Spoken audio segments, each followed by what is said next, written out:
Hey guys, missed me?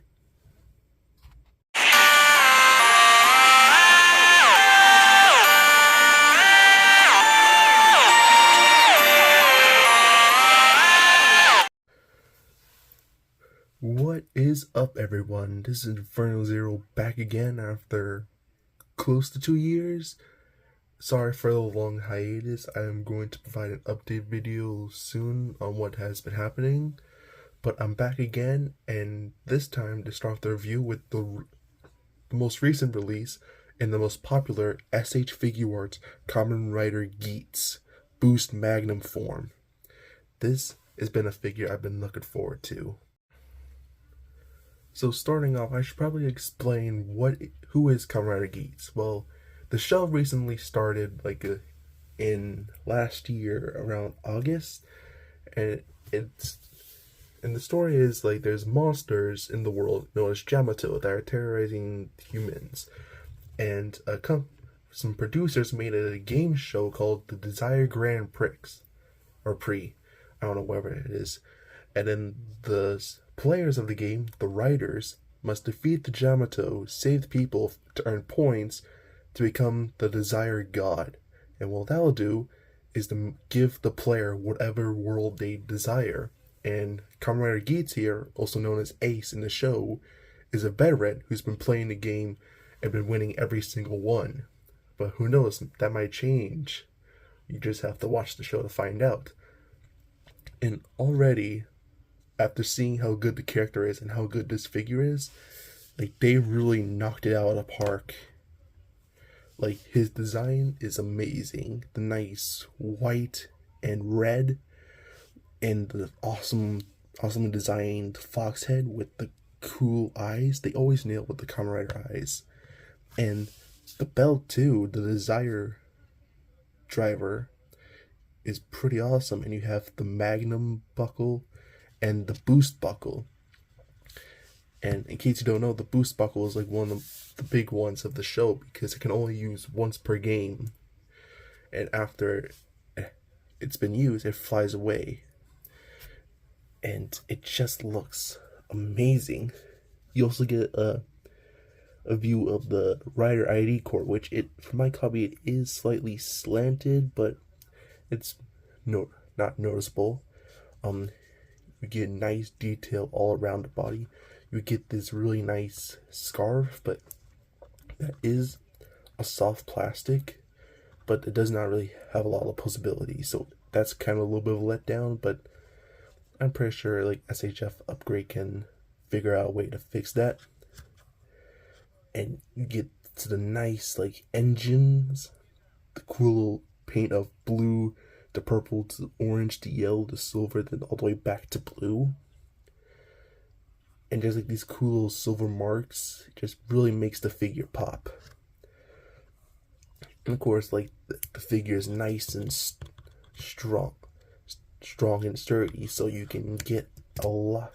So it's not flopping around. It's nice, sturdy. You can place it anywhere you want. No stand, which for me, the figure is on one of his toes, and that makes it.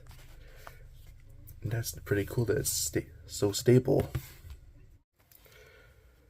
Now, as I mentioned, it contains two hats, Boost and Magnum. The red part is Boost, and the white part is Magnum. And when I say Magnum, you must be thinking, oh, it must have a gun. Well, yes, it actually does. It has the beautifully sculpted and painted Magnum Shooter 40X. It is really nicely sculpted, beautiful paint, looks exactly like it does in the show, and it's what Geats here uses when he uses the buckle to fight against Yamato. And of course he can't hold it, but if you don't want him to hold it for whatever reason, you actually get an option. On the driver, you get these little holders right here that you could take this tab and just slot it into the side. Just make sure to line up with the hole, and bam. And now if you just want him to hold the gun to his side, that is an option. And I really appreciate that. I love weapon storage, but let's say you want him to do a final attack with this gun. There is an option too. You remove the magnum buckle, and the boost buckle is also removable, in case you're curious. And what you can do then is take any two of the buckles, any one of the buckles, and there's a tab right here and there's a hole right here that you can slot it in. Mine's a little bit of a tight fit. Oh, ignore that. Let me just stand them up right here, and there you go. You can attach the buckles onto the weapon for something called a tactical attack or tactical finish, which I believe right now would be a tactical shooting with the boost, with the magnum, which I just love. It gives you the option like to replicate that scene of the show. Always nice when it gives you the extra options.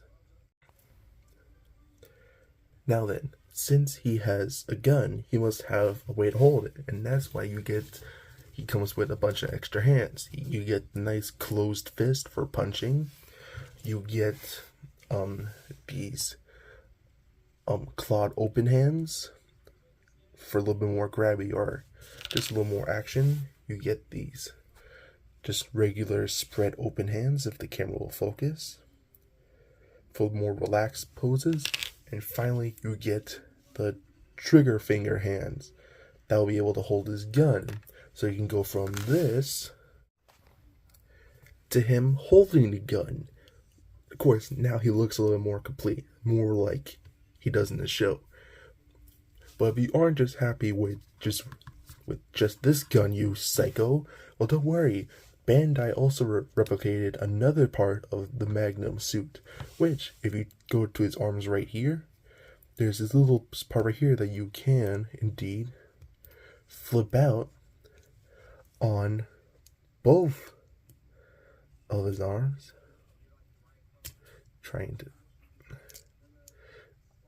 It's a little tricky, but once you got those flipped out, bam!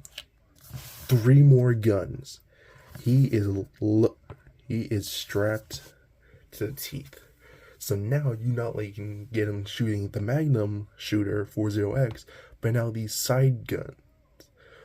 That is just amazing that they were able to do this for just a regular release figure. He's not P Bandai. He's not an event exclusive. He's just a normal release that even has a USA release. That's just amazing. And just really, and once you get his articulation in place, you know this will look a lot better than what I have right now. And speaking of articulation, let's jump right into what you can do. First off, you have the head, which is on a ball joint right here and a ball joint in the neck. That allows him to look nice side to side. My camera's a bit low. I'm trying to get used to the new setup. The chest is on the ball joint up here, and it's not on the ball joint right here. That's because of something else that I'll explain later. Its arm is on the nice joint right here. You can go a full 360. As mentioned, the scarf right here is not really posable at all. You get a bicep swivel right here, but just be careful because there is like this piece right here that is a bit thin, so if you're not careful that will break, so please be mindful. You get a double jointed elbow. The fist is on a ball joint and a hinge joint, so if you rotate the hinge joint you can get some side to side, but you can get some up and down. The belt can rotate, and that's due for something called the revolve mode, where you can flip the buckles around, so the Magnum would be on the bottom for leg armor and the boost will be on top for chest armor, which will come in handy for another figure down the line. The leg, he can kick up that far, but also like you can extend the hips so you can get more forward and back kicks. You get a really good spread, just like that. Let's get the hip shift up again. You get the double jointed knee. These boost engine or pistons can rotate, but be careful because it feels just like a little bit tight, so it could break. And then you get an up and down, a barely back hinge joint for the foot, but a front hinge and a toe bend, as well as a slight pivot.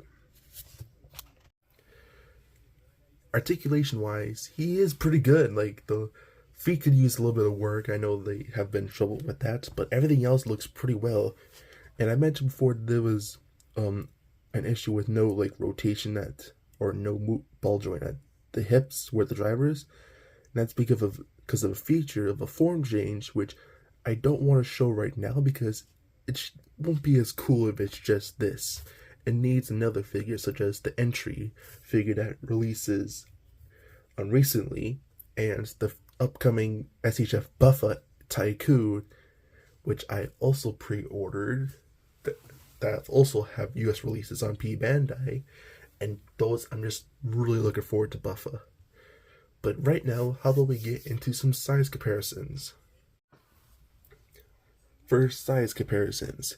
Here we have it next to the SH Figuarts Ultraman Decker Flash type, a show that also that just finished that I am happy with. The SH Figuarts Spider-Man No Way Home. I like to call it the magic suit. I don't know what it's called. Leave it down in the comments.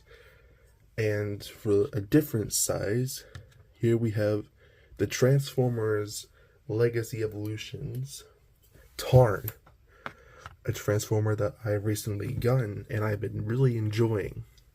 So as you see, he's pretty much taller than Ultraman Decker and Spider-Man, but the size is pretty impressive, especially with all the detail. Overall, this figure is highly impressive. I highly recommend it to any SH Figuarts collector or just fans of Kamen Rider Geats. Like, 1 out of 10, I would give this a solid 10. I have been having so much fun just messing around with it, taking photos, and I bet all you guys will too. It's great to be back. I'll try to do my best, but thank you all for watching. I hope you all enjoy. Leave down in the comments how I can improve or what you would like to see next, and I'll hope to see you guys next time. Bye bye.